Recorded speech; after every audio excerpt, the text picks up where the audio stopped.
guys! I'm really happy to see you again and welcome back to my channel. My name is Irais and in this channel together we are going to learn Spanish. My mother language is Spanish and I will try my best to explain you in the easiest way. So in this video we are going to learn how to use the letter R in Spanish. So let's get started.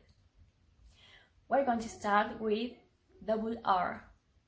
We should write double R when the R sound is between two vowels and the sound is strong, like derretir, burro.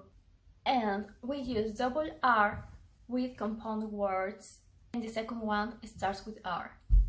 For example, greco-romano y pararrayos. Then we use just one R in Spanish when the second word has a hyphen. For example, radio receptor.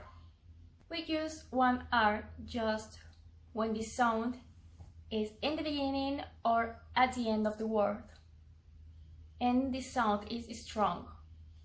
For example, rosa, calor, roncar, rastrear, rana.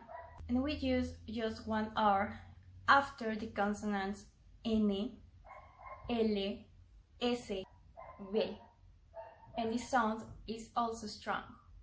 For example, enroscar, alrededor, Israel, bromo.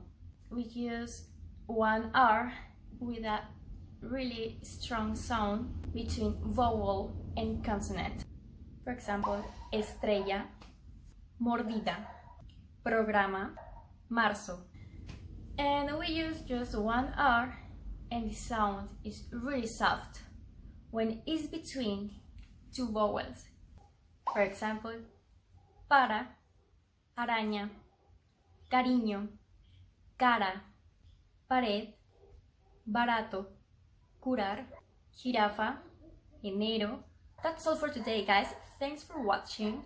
If you have questions or curiosity about another topic, you can leave it in the comments below. I want to read you guys. See you next time. Bye!